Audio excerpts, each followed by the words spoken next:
ಇವತ್ತಲ್ಲಿರುವಂಥ ಪಾಕಿಸ್ತಾನ ಬಾಂಗ್ಲಾದೇಶದಿಂದ ಬಂದಂಥವ್ರನ್ನೆಲ್ಲ ಒದ್ದು ಹೊರಗಾಕಿ ಅವರ ಮತದಾರ ಪಟ್ಟಿಯಿಂದ ಕಡಿಮೆ ಮಾಡಿದ್ದಕ್ಕೇ ಬಿಹಾರದಲ್ಲಿ 200ಕ್ಕಿಂತ ಹೆಚ್ಚು ಸೀಟು ಭಾರತೀಯ ಜನತಾ ಪಾರ್ಟಿ ಮತ್ತು ಮಿತ್ರ ಪಕ್ಷಗಳು ಗೆಲ್ಲಕ್ಕೆ ಸಾಧ್ಯ ಆಯಿತು.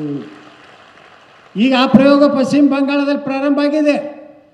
ಪಶ್ಚಿಮ ಬಂಗಾಳದಲ್ಲಿ ಮಮತಾ ಬ್ಯಾನರ್ಜಿ ಮುಸ್ಲಿಮರನ್ನು ಎಷ್ಟು ಲಕ್ಷ ಜನರನ್ನು ನಮ್ಮ ದೇಶದಲ್ಲಿ ಕರ್ಕೊಂಡು ಬಂದು ರೇಷನ್ ಕಾರ್ಡು ವೋಟರ್ ಲಿಸ್ಟು ಎಲ್ಲ ಮಾಡಿ ಇವತ್ತು ಪಶ್ಚಿಮ ಬಂಗಾಳದಲ್ಲಿ ಹಿಂದೂಗಳು ನರಕ ಯಾತನೆಯನ್ನು ಅನುಭವಿಸ್ತಾ ಇದ್ದಾರೆ. ಇವರಿಗೆ ಯಾವಾಗ ಬುದ್ಧಿ ಬರ್ತದಂದರೆ ನಾವೆಲ್ಲ ಒಂದಾಗಿ ಹಿಂದೂಗಳ ಪರವಾಗಿ ಇದ್ರೇ ಈ ಸರ್ಕಾರ ಇರ್ತಿತ್ತು ಅನ್ನೋಂಥ ಭಾವನೆ ಬರೋರಿಗೆ ಇಂತಹ ನಕಲಿ ಜಾತ್ಯತೀತರು ನಮ್ಮ ರಾಜ್ಯವನ್ನು ಉದ್ಧಾರ ಮಾಡಲಿಕ್ಕೆ ಬಿಡೋದಿಲ್ಲ.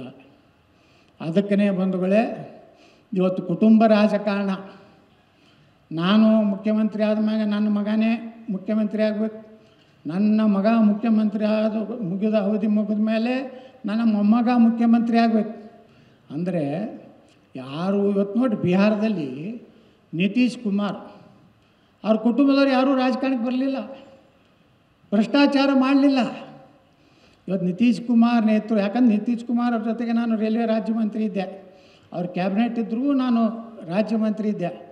ಮೈಸೂರು ಬೆಂಗಳೂರು ಒಂದು ಟ್ರೈನ್ ಆಕ್ಸಿಡೆಂಟ್ ಆದಾಗ ನಾನು ಇಲ್ಲಿ ಒಂದೆರಡು ಟ್ರೈನ್ ಪಲ್ಟಿಯಾಗಿತ್ತು, ಅವಾಗ ಬಂದಿದ್ದೆ. ಅಲ್ಲಿ ಬೆಂಗಳೂರು ಬಂದು ಮೈಸೂರಿಗೆ ಬಂದು ಇಲ್ಲಿ ಅವರೆಲ್ಲ ದವಾಖಾನೆಗೆ ಹೋಗಿ ಮಾತಾಡಿಸಿ ಅವ್ರಿಗೆ ಸರ್ಕಾರದಿಂದ ಮುಂಜಾನೆ 4 ಗಂಟೆಗೆ ನಾನು ಫೋನ್ ಮಾಡಿದ್ದರು ನಿತೀಶ್ ಕುಮಾರ್ ಅವರು, ಮೈಸೂರು ಬೆಂಗಳೂರು ಒಂದು ಟ್ರೈನ್ ಆಕ್ಸಿಡೆಂಟ್ ಆಗಿದೆ, ನೀವು ಅಲ್ಲಿ ಹೋಗಬೇಕು, ಹೋಗಿ ಯಾರು ತೀರ್ಕೊಂಡಿದ್ದಾರೆ ಅವ್ರಿಗೆ 2 ಲಕ್ಷ ಪರಿಹಾರ ರೈಲ್ವೆ ಇಲಾಖೆಯಿಂದ ಘೋಷಣೆ ಮಾಡಿ ಬರ್ಬೇಕಂತೇಳಿ ಹೇಳಿದರು. ಅದೇ ವ್ಯಕ್ತಿನ ನಾನು ಸುಮಾರು 2 ವರ್ಷ ಸಮೀಪದಿಂದ ನೋಡಿದ್ದೇನೆ ದಿಲ್ಲಿಯಲ್ಲಿ. ಯಾಕಂದ್ರೆ ಅವರ ಜೊತೆಗೆ ನಾನು ಸಚಿವನಾಗಿ ಕೆಲಸ ಮಾಡುವಾಗ ಭಾಳ ಅವರ ಆಡಳಿತ ಒಮ್ಮೆ ನನಗೆ ಸುಶೀಲ್ ಕುಮಾರ್ ಮೋದಿಯವರು ಏನು ಬಿಹಾರದ ಹಿಂದಿನ ಉಪಮುಖ್ಯಮಂತ್ರಿ ಒಮ್ಮೆ ನನಗೆ ಭೇಟಿಯಾಗಿದ್ದರು. ಅವ್ರು ಕೇಳಿದ್ರು, ಯತ್ನಾಳ್ ಜಿ ತುಮ್ ನಿತೀಶ್ ಕುಮಾರ್ ಕೆ ಸಾಥ್ ಕಾಮ್ ಕೈಸಾ ಹೈ ಅಂದರೆ, ಯತ್ನಾಳ್ರೆ ನಮ್ಮ ನಿತೀಶ್ ಕುಮಾರ್ ಜೊತೆಗೆ ಅಂದರೆ ಇನ್ನೂ ಅವ್ರು ಮುಖ್ಯಮಂತ್ರಿ ಆಗಿರಲಿಲ್ಲ, ಅದೇ BJP ಮತ್ತು JDU ಹೊಂದಾಣಿಕೆ ಆದಾಗ ನಾ ಹೇಳಿದೆ, ನಿತೀಶ್ ಕುಮಾರ್ ಒಬ್ಬ ಭಾರಿ ಆಡಳಿತಗಾರ, ಒಂದು ಯಾವುದರೇ ಇಲಾಖೆಗೆ ಸಂಬಂಧಪಟ್ಟಂಥ ಒಂದು ಏನಾದರೂ ಡಿಸ್ಕಷನ್ ಇದ್ದರೆ ರಾತ್ರಿ 1 ಗಂಟೆ 2 ಗಂಟೆಗೆ ನಾವು ಮನೆಗೆ ಹೋಗ್ತಿದ್ದೀವಿ.